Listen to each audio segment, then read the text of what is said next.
So can we be bold enough to ask this morning, by show of hands even, do we have any control freaks in the room? It's okay. We all know who you are. You can raise your hands. Okay, there it is. All right. No, that's safe. That's okay. We have in us an innate desire to control. And the reality is we are all that way. We all desire control. We all want to be in control of different things, maybe more than others. And maybe some of us like to have control of a lot more things than others. Maybe, I consider myself pretty relaxed in a lot of ways. Like, I don't need to have a real controlled plan a lot of the times, but there are certain things in my life that I got to have the details. I want to know. I really want to know right now, and I want to have that done before we go into it. But there's not a lot of things in my life like that, but there are some. And for other people, maybe it's everything. You really want to have control over everything. We want that. I mean, let's be fair, let's be honest. We all want to have control over our health. We want to control our health. We want to be healthy. We want to do things that create health within us, And even some of us, we don't do a lot of things to be healthy. We don't necessarily exercise a lot, but when we go see the doctor, we want to control what he says. We want to say, now you tell me I'm healthy. You haven't done anything to be healthy, sure, whatever. We want to control that. We want to be healthy. Nobody wants to go to the doctor and hear them say, hey, sorry. We want to control our finances. We want to be in control of that. We don't want anybody to ever tell us, no, you don't have enough money for that. No, you can't do that, or you can't do that because you don't have the money. We want to be in control of that. We want to control our own financial destiny, so to speak. We want to control our families. I don't mean that in a bad way, like some kind of dictator or anything like that. But we want to control our families in the sense that, obviously we would want our families to do what we would want them to do. And what I mean by that's this. I want my kids to grow up, and I want them to live like Jesus.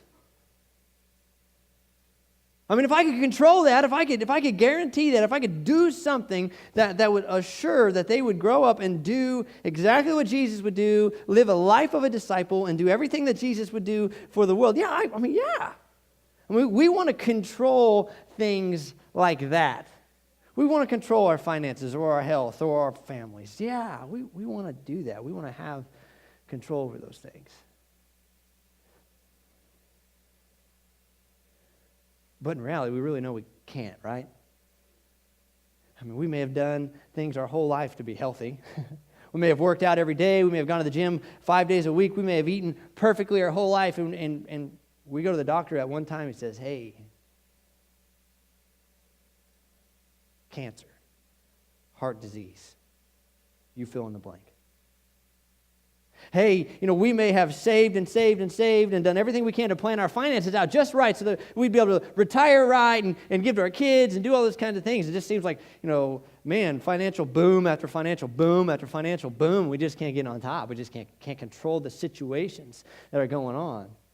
And our families, we may have raised our kids the absolute best that we could raise them. We may have done everything that we think we could have done to put them in a position to truly know who Jesus is in their life, to truly act in a way that responds to the grace that Jesus has shown us. We may have done everything we can, and yet when our kids grow up, man, they are not who we thought they would be. And I think as we look around in the room this morning and as we look at ourselves a little bit, we can sense a little bit of that tension of each one of those just very small situations in our own life. Man, yeah, I thought I had that together. I thought I had that going, and I thought that was for sure a thing, and boom. When we really begin to think about it, right, we really begin to see that we may not have the control that we thought we had or definitely know we want. And the funny thing is we think about control in our own lives and even the things that we try to control in our own lives, like our health or like our finances or like our family or any other myriad of things. We actually begin to apply this desire for control beyond ourselves. We actually, think about this. Do we actually begin to apply this desire for control to our God? Do we actually go as far as to say, God, I know what is best for me.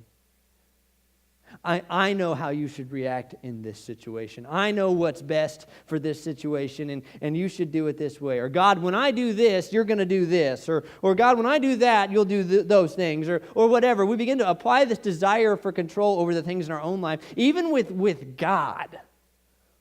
We begin to say, God, I think you should behave this way. And the funny thing is, I don't really know that we have all the information to really even make that assessment. Isaiah says that his ways are so much above our ways that we will never be able to understand the way he even thinks, let alone be able to control that. And so as we set the tone for this series that we're getting in, this But God series, we start off with this really challenging story in the very beginning of the Bible about Noah and his ark. And the story about how God, he took control. And how this guy Noah was really along for the ride. So go ahead and open your Bibles this morning to Genesis chapter 6. I'll start reading in verse 5. So go ahead and kind of put your thumb there, get ready for that. But a lot of us know this story. If you've been in Sunday school really at all, and even a lot of people who've never been to church know the story of Noah and his ark. There's even been movies made about it, funny movies, comedies, everything in between. And the reality is we know this story pretty well, but the synopsis is this. God had just created. We're at the beginning of Scripture. We see that Adam and Eve invited sin into this, and because of that sin, the world went off the rails very quickly. And shortly after the creation of the universe, we see in chapter 6, so just 6 chapters into God's creation, we see that the story begins to unfold where God looks down and everything is busted, everything is broken, nothing is good. And he says that I've got to fix this. I've got to take care of this. And his plan is to send a flood that destroys it all. He finds one man named Noah that he will then save and his family, and he will save a pair of every animal, and that they will board this ship, and this ship will exist, and they will survive the flood. We know the story. That's the story in a heartbeat. So let's look at Genesis chapter 6, verse 5. The Lord observed the extent of human wickedness on the earth. And he saw that everything they thought or imagined was consistently and totally evil. We think our world's messed up. God looked down and he didn't see a glimmer of hope, a glimmer of righteousness. Verse 6, so the Lord was sorry he had ever made them and put them on the earth. It broke his heart. Verse 7, and the Lord said, I will wipe this human race I have created from the face of the earth. Yes, and I will destroy every living thing. All the people, the large animals, the small animals that scurry along the ground, and even the birds of the sky. I am sorry I ever made them. But Noah found favor with the Lord. This is the account of Noah and his family. Noah was a righteous man, the only blameless person living on earth at the time. He walked in close fellowship with God. Can you feel the tension? So God, just short chapters after he had created, and we don't know how much time span there is. We could maybe do some math and get an idea, but we're not sure how many years or anything like that. But it's only 6 chapters in. God literally regrets us.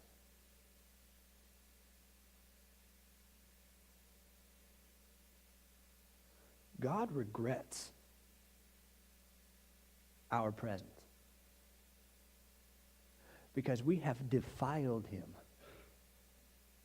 and his heart and his desire so grossly. His desire is that we hadn't been created. Ouch. I mean, goodness gracious, my kids have upset me. My kids have made me angry. My kids have done all kinds of things that really test my Christianity. And they will continue to test my Christianity. But I can't really fathom never wanting them. I can't fathom removing my desire to have had them. That's how morally bankrupt humanity was.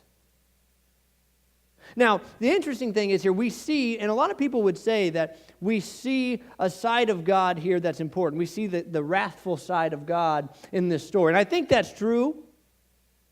I really think that's true. We see how God's wrath, we see how He responds in wrath to sin, to evil, to things that are the antithesis, the opposite of who He is by character. We see how He responds in wrath. And so I would agree when somebody says, this story is all about God's wrath. Yeah, I totally agree with that. But think about this for a moment. I think this story shows the grace of God. Because as it says in Scripture here, He regrets the creation of humanity. He regrets having made humanity because they have so far departed from His will and His ways. And so the really logical response as we would see it in our day and age now is, if we want to fix the problem, we get rid of the problem. And so it'd been very easy for God just to say, you're right, I do regret this. That was silly. Sorry, get out of here. You had your shot. You blew it. I gave you every opportunity in the world. Poof, gone. Next. That's God's wrath. But God's grace steps inside of this story, and He says, no, but there's one man. There's one man. Just one. Not a bunch, not many, just one. And He walks in close fellowship with me. He knows who I am. He knows what my priorities are and my character is. And He lives in that fashion. I'll keep Him. And so, while we see God's wrath, we see an important side of God's grace, that while there was one, He saved humanity. You see, you got to understand, He gave humanity another shot through one man and his family. He saved Noah and his family so that we could then have another shot at creation. So that we could have another chance to show God we love Him, praise Him, worship Him, we serve Him. We get another shot because one man got it right.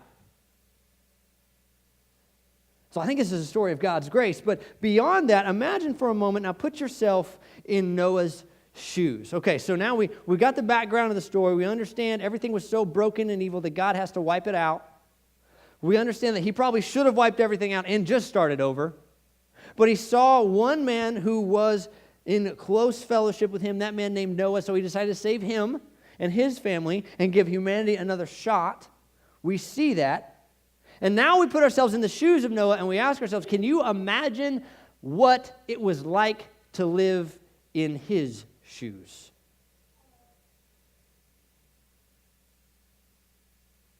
God approaches Noah. Noah, here's the problem. Here's what I'm going to do about it. But I am going to save you and your family. I need you to build a giant boat, 2 football fields long. I'm going to put some animals in it, and you guys are going to ride this thing out in there. Can you imagine Noah living his life for the duration of building this ship?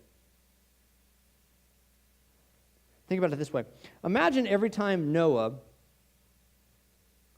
went into town. Imagine every time Noah ran into somebody on the road. Imagine every time Noah bumped into somebody. Imagine every time somebody had a conversation with Noah, and he looked them in the eyes, and in the back of his mind, and in the front of his mind, and in every ounce of his being, he knew, you will be destroyed.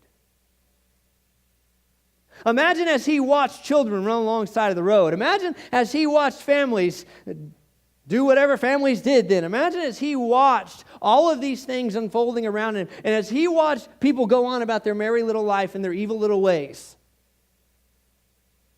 he knew that in a matter of time, they would be gone.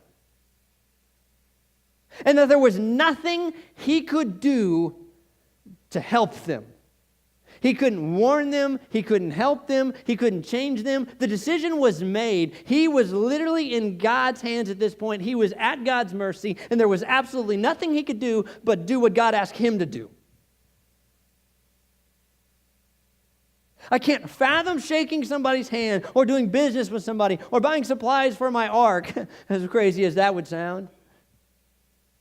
And every time I did that, I looked at that person and I knew that that might be the last time I ever had a conversation with them. That as I saw children running around, that they would not survive. But this was God's plan. Imagine that feeling of helplessness that Noah would have had to have felt in his soul, in his heart. That had to weigh on him. They may have been evil people, but they were still people, right?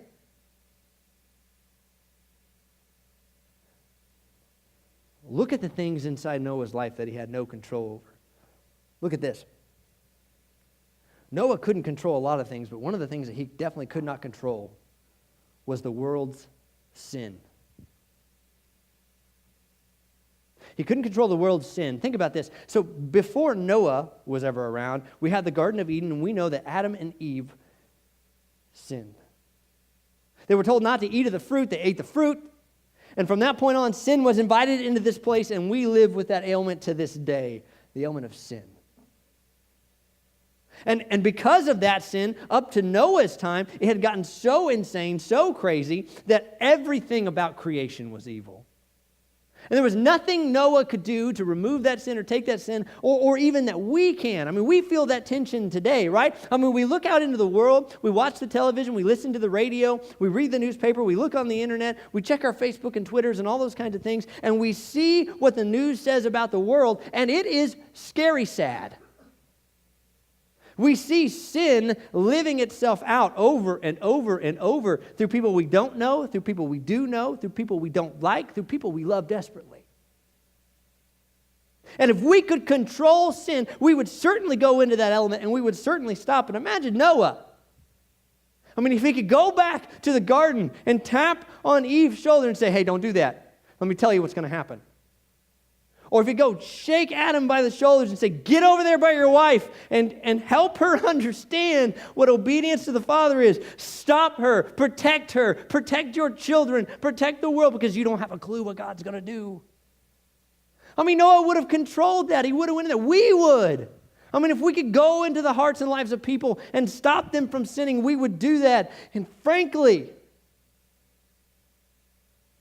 we've got to understand that we can't control sin. I know a lot of you felt that in your own life. I know I have. We know what's wrong. We know it hurts. We know it's stupid. But yet it seems to continue to crawl back up and live itself out in us and even control us in ways. We can't control sin. Noah couldn't. We can't.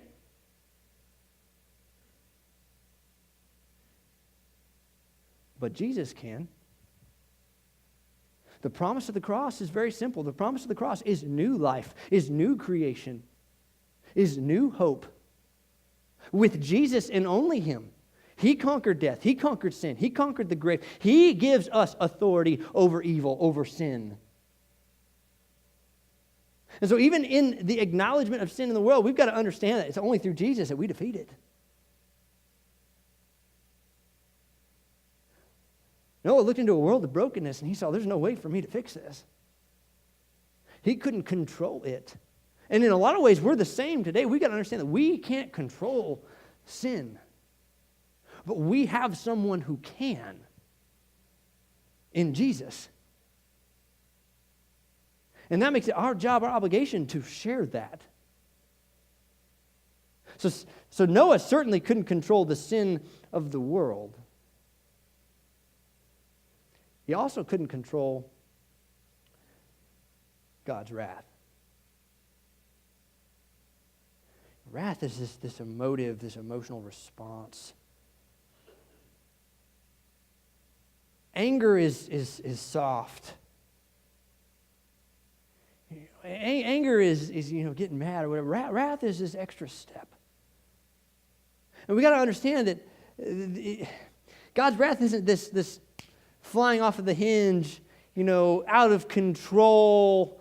We get mad at our kids when they do something wrong, or we get mad at other people when they do something wrong, and we may snap, and we may make that snap judgment. We may say something or do something that we don't want to say, and we may sin in that moment, and that's our fury, that's our anger. But we got to understand that God's wrath is not imperfect. God's wrath is perfect. God's wrath is thought out. God's wrath is controlled. God's wrath is designed in the sense that it is His response to things that aren't up to His standards.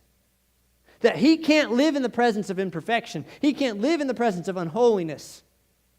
God is perfection. God is holiness. And anything that desires to be in that presence must live to that standard. And anything that falls short of that standard will face God's wrath. This won't be a surprise. This won't be a snap. This will be something that we know. And God's wrath was shown through this story. He looked down on the earth and He saw absolutely no way for the earth, except minus one man and his family,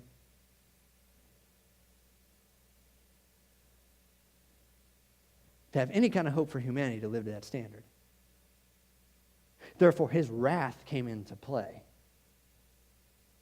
This just emotion of anger, this righteousness, this anger with no sin, was the response of humanity falling so short of His perfect standard. And Noah didn't have any control over how God felt about sin. Noah couldn't control the world's sin, and he certainly can't control how God feels about it. I mean, if Noah could, don't you think Noah would look at God and say, God, it's not that big of a deal, right? I mean, maybe you should just come down here, and maybe you should just, stand on the lectern and just say, hey, boom, boom, boom, everybody listen to me. You got one more shot, I'm going to get real mad. If Noah could control God, wouldn't He say, hey, just come down here, give us a talking to? Man, He can't control how we can't control how God responds to sin. But we are told how God responds to sin. We are told, and it is with wrath. But then that goes on to something else that Noah couldn't control. He couldn't control the world's sin, certainly can't control that. He couldn't control God's response to that, His wrath. And maybe this is a sin, and maybe this kind of goes together, maybe it overlaps a little bit, but Noah couldn't control God's punishment. So the punishment's based on the wrath. So God has this wrath, this righteous, just anger, this fury, this hatred of sin. It can't exist in His presence, and so the result of that is the punishment. You see, Noah couldn't control what God did because of His wrath. The punishment being complete and utter destruction of everything but Noah and what he had on his ship. That's the punishment. Again, if Noah could control that, wouldn't you think, God, maybe you could punish a little bit different. Maybe you could come down here and burn a spot on everybody's head so everybody knows who the sinner is. Or, maybe you come down here and start cutting off fingers or something. Or maybe you can start zapping a few people with lightning bolts. Make a point. God, come on. Do we really need to eradicate everybody? Maybe there's something you could do. Maybe you could release some lions or something through town. Hey, God did that, by the way. Maybe bears or, all those kinds of things. Come on, God. You could punish us in a number of ways. God's punishment's complete. And there's no control over it. It's a funny show. It's not funny at all, I guess. It's not a comedy. But my wife and I have watched it. It's on Netflix. I certainly can't recommend it. Probably not a family show. It's called Lock Up. It's kind of a documentary series on guys who go to jail. And it's really interesting because it does a good job of creating this really eerie feeling in me. This really, again, it's a strange connection. The emotional response that I get from it is peculiar, and it's this sense of no control. Because you see these guys, they go into jail and they begin to interview these guys and talk to them and all this kind of stuff. But from the moment where they're sitting in a courtroom and the judge says, you're guilty, their life's not theirs anymore. I mean, the judge is going to say, your punishment is this, 20 years, 50 years, 5 years, whatever, life in prison. And from the moment that gavel hits they aren't theirs anymore. They don't get to control the punishment anymore. They don't get to control their life anymore. I mean, they do what they're told when they're told. They eat what they're told when they're told. They get to do anything they do in life from a daily basis is on a schedule provided them. They have no choice in the matter. They have no freedom at all. They don't have a choice. They are completely out of control. And that's the sense that even when I'm watching this show, I feel this sense of, wow, there's no control in that. And Noah was in the same shoes in the sense that he heard what God was going to do with creation. He heard what God was going to do with the world. And he may not have liked it. He may not have thought it was fair. But there was absolutely no sense of control for Noah in this punishment. That God said this is what's going to happen, and that's what's going to happen. And Noah may or may not have liked it. But he didn't have any control over it. Fourth thing that Noah didn't have control over. Didn't have control over the world's sin. Didn't have control over God's wrath. And then didn't have control over the punishment, God's response to his wrath. He didn't have any control over that. And he didn't have control, even though God said that he was going to save Noah and his family, he didn't have any control on how God would save him. Think about that. God comes to Noah and says, hey, the world's busted, Noah, but I'm going to save you and your family. Noah goes, cool. That's pretty sweet. Now, here's how I'm going to do it. Okay, just tell me. Well, I need you to build an ark. It's going to be this big. That's huge. Yeah, I know. And then you're going to put 2 of every kind of animal on it. And then you're going to get in it, and you're going to watch the world die.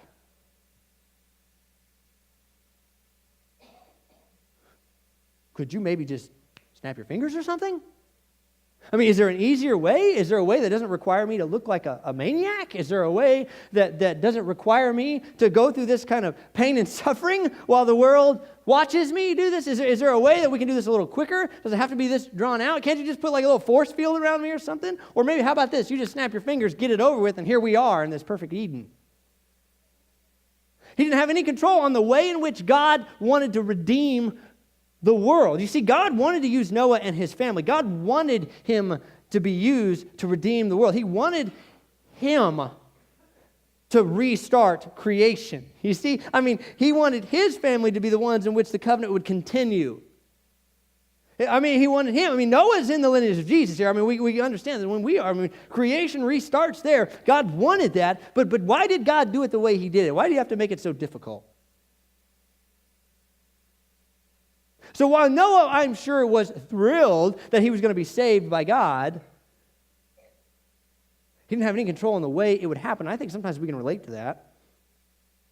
God says, hey, I'm going to work this out through you, and we're excited about that. And then we find out how God wants to work that out. Have you ever prayed the prayer, hey, God, use me. Use me.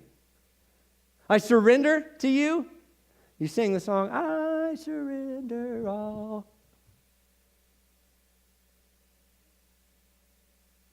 I'm kidding. On Sunday mornings, when I'm not having fun. God used me, but in the ways that really fit my little paradigm of life. When we say God use us, we really need to mean, oh God, use me. Noah didn't have any choice in the matter. God said, I'm going to save you, and Noah says, great, and then Noah finds out how, and he's like, oh boy. Of all the things Noah didn't have control over, though, he did have control over something. There's 4 really unique verses in the story of Noah. Look at chapter 6, verse 22. So Noah did everything exactly as God had commanded him. Look at chapter 7, verse 5. So Noah did everything as the Lord commanded him. Look at verse 9 now. They entered the boat in pairs, male and female, just as God had commanded Noah. Verse 16, a male and female of each kind entered, just as God had commanded Noah. Then the Lord closed the door behind them. 4 times in basically one chapter. In response to all of the things that Noah can't control, Noah can control one thing, and that is his obedience to the Lord's commands, his obedience to the Lord's plan, his obedience to, as wild as it may have sounded, the redemptive plan of God. He obeyed exactly as God asked. But look where it got him. Verse 7, chapter 23. This is after God has told Noah what to do. This is after Noah has completely listened to him and obeyed every command he has given. And now we're in verse 23 of chapter 7. It says this, God wiped out every living thing on the earth. The people, the livestock, small animals that scurry along the ground. What does a squirrel do wrong? The birds of the sky. All were destroyed. The only people who survived were Noah and those with him in the boat. And the floodwaters covered the earth for 150 days. Noah floated in this thing 4 months. Imagine as the waters rose, as he sat there in the boat. And we think of this neat little Sunday school story where, Noah was riding along in the boat and he just hung out there with his family and they played cards or something. But the reality is, imagine them being in this boat for months with all of these animals. And as they looked out the windows, imagine this. The waters began to come down and the waters began to rise. And as their boat floated higher and higher, and the waters went higher and higher, and as they watched people climb higher and higher, they watched the last mountaintop. And they watched that last clump of people get picked up by the waters.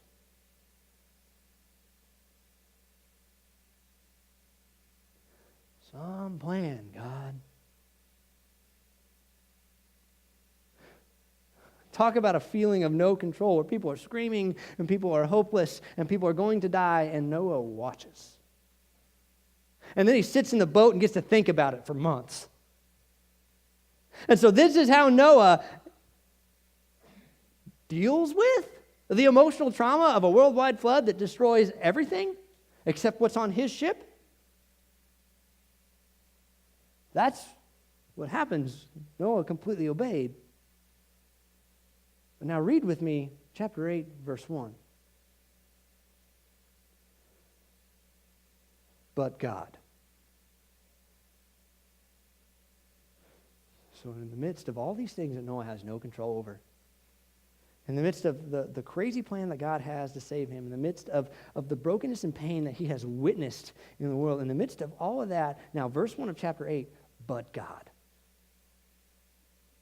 remembered Noah and all the wild animals and livestock with him in the boat. He sent a wind to blow across the earth, and the flood waters began to recede. But God. You can imagine the helplessness as Noah sits there floating in this giant boat, and nothing is to be seen around him except water. I mean, there is nothing. If you've ever been in the ocean, it's kind of scary to me. It's kind of really daunting, because if you get out in a boat very far on the oceans, or if you just kind of get out very far at all, you're going to lose sight of land. And that's a very scary feeling. And so this is the reality where Noah was. He had no perception of anything around him but water. No control at all. Completely hopeless. But God remembered him. And God began to pull back the waters, and God began to redeem creation. As we read the story, God uses Noah and his family. He uses his sons to then create humanity as we know, which then created the people that we know of the Old Testament, our Abrahams, our Isaacs, our Jacobs, all those people in the line of Jesus. The way in which we are redeemed eternally comes from the family of Noah. As he's sitting in the middle of a world covered in water, God remembered him. And he remembered, I said I'd save you. And then God makes a promise with Noah, because you got to imagine, I would be pretty tense. After this whole worldwide flood thing comes out and I step onto the ground, I'm going to give my family a pretty strong conversation and say, hey guys, you probably better live right, because remember? And you can imagine the type of fear that would cause you to live with, but God comes to Noah. And he says here in verse 14, in chapter 9, when I send clouds over the earth, the rainbow will appear in the clouds, and I will remember my covenant with you and with all living creatures. Never again will the floodwaters destroy all life. When I see the rainbow in the clouds, I will remember the eternal covenant between God and every living creature on earth. But God had made a promise that he's going to keep. And that rainbow is a small image of the promise that pointed down the road. Well, God said, here's a beautiful sign for you, Noah. Here's one that you're going to see and remember that I promise I'm going to take care of you. I'm not going to do this again. And that rainbow points down the road to an even greater sign that says there's even a better sign that's going to show you that I have not forgotten you, and that I do not desire you to be away from me. And that sign is the cross. You see, we all know the stories of people who have been controlled by addiction and have had no sense of control in their own life, and it has literally ruined them and owned them. But God stepped in. We've known the people whose lives have been spiraling out of control, who've made bad decision after bad decision after bad decision, and there is no way that they can even see light anymore but God. And maybe you're in a place right now where you just know you don't have control. You don't know where it's taking you. You don't know how bad it's going to get. You just know you can't seem to stop it, but God. If he remembered Noah in a boat in the middle of a world covered with water after he's completely destroyed everything, he will remember us. He has proven that remembrance through the image of a rainbow. He continues to prove that remembrance and that love and that grace through a covenant through Abraham, and even to the cross where he says, I will always remember you. Love Jesus because he loves you.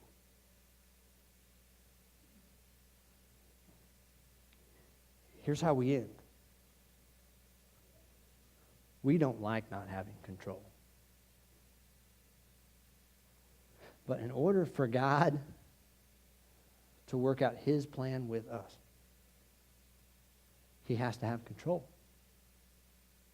We may not always agree with it. We may not always like it. We may not love the plan, but I can assure you this, it's the right one. And if we want to be redeemed by the Father and enjoy his grace and escape his wrath, we have to give him control. We may not have control, church, of everything in the universe, but God does.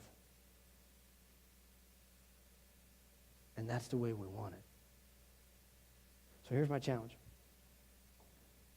If you think you have control this morning, you don't.